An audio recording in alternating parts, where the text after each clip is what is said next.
tout le monde. Comme prévu dans le short de l'autre jour, nous allons tester cet appareil. Donc c'est un booster avec la fonction compresseur en plus. Donc pour tout ce qui est caractéristiques techniques, je vous mettrai la fiche en description. Donc nous allons le déballer et on va regarder ce qu'il y a à l'intérieur de ce colis. Voilà, alors, hop, tac, j'ouvre, hop, il est quand même balèze. Alors, donc voilà, donc le booster, donc un beau rouge bien pétant, donc il est assez large. Je n'ai pas de mètre à côté, il faudrait que je regarde si j'ai un mètre, un peu la dimension du booster. Bon, alors par contre, ce qui est dommage, c'est qu'on n'a pas de petites sacoches, de petits emballages comme sur celui d'Action. Bon, la notice. Je vous laisse le QR code, comme ça, au pire, vous pourrez jeter un œil sur la notice en ligne. C'est ce que j'ai fait d'ailleurs, comme on pouvait l'avoir en ligne directement avec le lien, j'ai pu la télécharger. En fait, donc je vous laisse le QR code, comme ça vous pourrez regarder la notice sur place. Donc, le booster. Ici, nous avons la lumière. Voilà, ici, nous avons la lumière, donc, qui éclaire quand même pas mal. Voilà. Ok, donc ça, bon, voilà, ça peut pratique. Donc ici, donc voilà. Alors, oui, parce qu'en fait, je m'en suis servi. Donc là, il faudra penser à le recharger. Donc l'affichage reste rouge, apparemment, d'après ce que j'ai pu voir. Donc ça, c'est les modes, les différents modes de. Donc ça, c'est les différents modes de gonflage. Donc voilà, donc de 35, après voilà, on règle en 33 PSI. Voilà, c'est les boutons de réglage classiques. Hein. Voilà, de 15. Bon là, on l'éteint.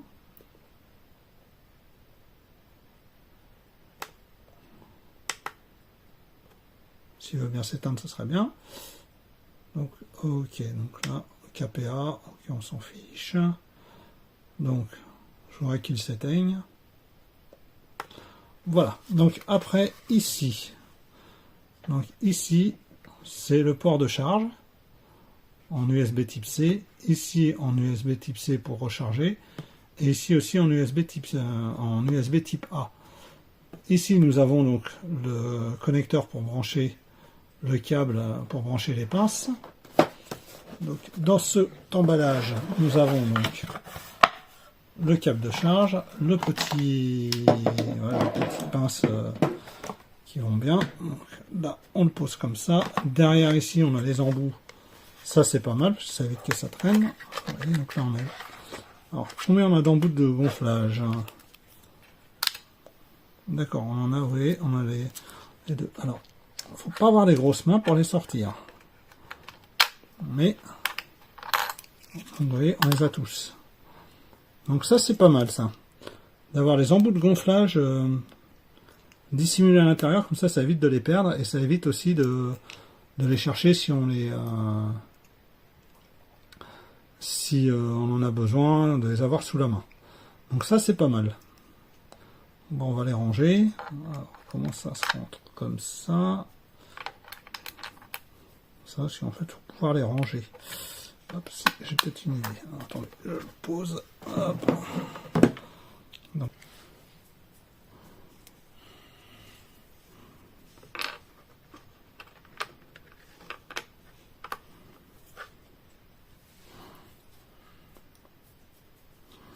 Donc ça y est, j'ai trouvé comment ça rentre. Enfin, je pense.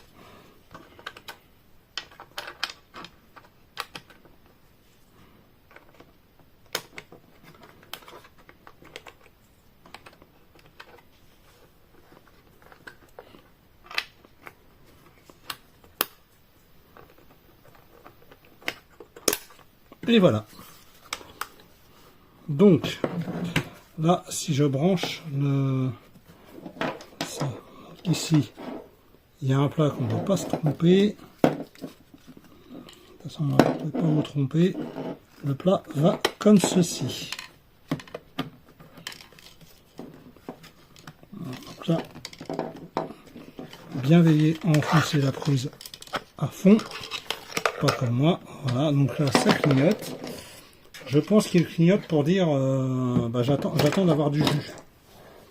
Voilà, donc on voit que le rouge est bien sur le noir et le vert sur le rouge. Et ben c'est parti, on va le tester sur la voiture. À tout de suite. Avant de passer au test dans le véhicule, une petite info de dernière minute, c'est que sur la notice, il n'y a à aucun moment, à aucun endroit, la puissance maximum que le booster est capable de démarrer. Sur celui d'Action, c'est marqué 4 litres essence, 2 litres diesel. Ok, mais là, il n'y a absolument rien. Donc, je vous laisse le QR code bien visible. Vous regarderez la notice et vous me direz si effectivement vous aussi vous avez trouvé l'info ou pas. Si vous l'avez trouvé, dites-moi sur quelle page c'est. Donc maintenant, on va passer au test sur le véhicule. A tout de suite. A few moments later. Donc là, j'ai tout débranché. Enfin là, ce que j'ai fait, c'est que j'ai fait un test en enlevant la batterie, en débranchant la batterie, parce que ma batterie est bonne, donc j'ai débranché le plus de la batterie. Voilà. Et là, on entend le relais qui fonctionne. Donc je vais essayer, je vous garantis rien. On verra bien ce que ça donne.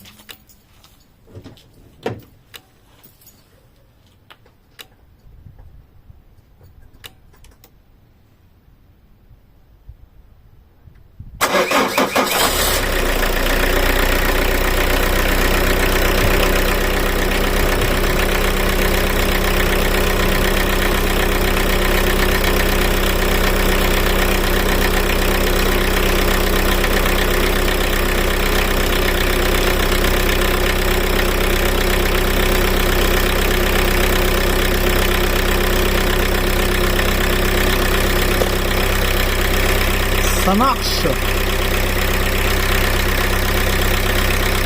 Donc vous pouvez démarrer sans batterie.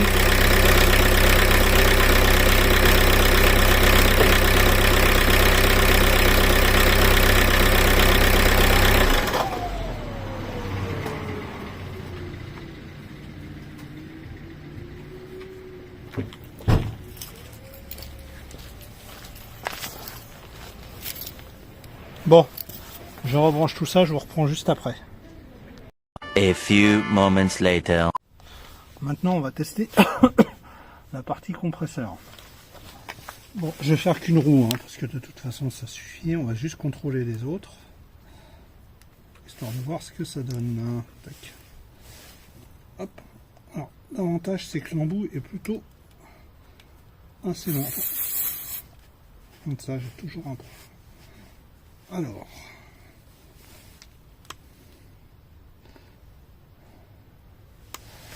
Je crois qu'il n'a pas aimé le démarrage. Celle-là.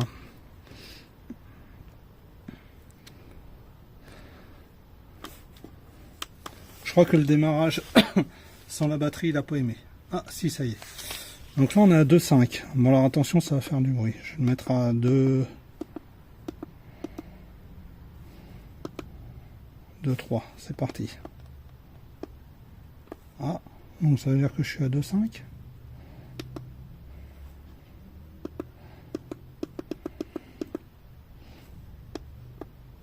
D'accord. Ça m'a fait sursauter. Voilà, donc 2,6. Bah oui, mes pneus n'ont pas de... Mes pneus n'ont pas de... Enfin, les pneus sont pas dégonflés, donc... Du coup... ça sert pas à grand chose que j'essaye de les gonfler. 45, c'est très bien. Faut pas que ce soit trop gonflé. Alors, j'ai une idée. Je reviens parce que là, ça sert pas à grand chose. Mais je vous reprends tout de suite après. Donc dans le coffre, j'ai une jante avec un pneu qui est mort. Donc là, ce que je vais faire, c'est que je vais le dégonfler un peu. Beaucoup même. Voilà.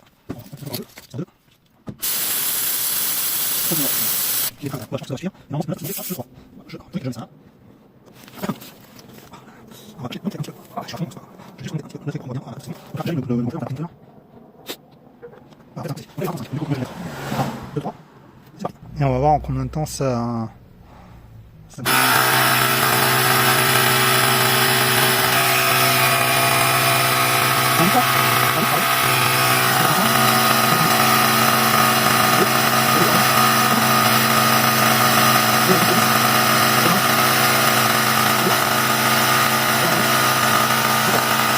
Ah, c'est arrêté. Donc voilà. Que dire de ce booster? Comme vous avez pu voir dans la vidéo, j'ai évité de reproduire les mêmes erreurs que la dernière fois. C'est que là, j'ai testé directement sans la batterie, en déconnectant la batterie du système électrique de la voiture. On a pu voir que la voiture a eu un petit peu de mal à démarrer, parce que je pense que le booster est un petit peu juste, mais la voiture a démarré. Donc, du coup, on sait que si la batterie est complètement morte, au moins on pourra démarrer pour aller jusqu'au prochain garage. Ensuite, en ce qui concerne la partie gonflage, bon, bah, j'ai pas gonflé 4 pneus, j'ai fait le test pour voir, ça fait le taf. Je pense que si quelqu'un l'achète, ça ne sera pas pour la fonction gonfleur, ça sera sûrement pour la fonction booster. Après, il est quand même assez costaud, il prend quand même de la place à choisir au niveau encombrement. Je préfère celui d'Action. Mais, comme j'ai plusieurs véhicules, dites-vous bien qu'il y en a un qui va atterrir dans un véhicule, au moins, comme ça, si le matin je suis un peu coincé, bah hop, je prends le booster. Je rechargerai une fois par mois, c'est noté sur le mode d'emploi. Mais donc, voilà. Et donc, je rappelle que celui-ci est à 64,99 €.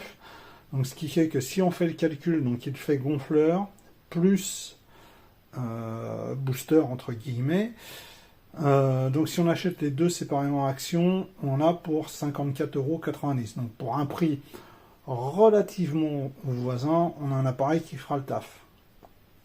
Donc bah écoutez, je peux vous le conseiller. Il a l'air de faire le taf, donc peut-être un retour d'expérience ultérieurement si je l'utilise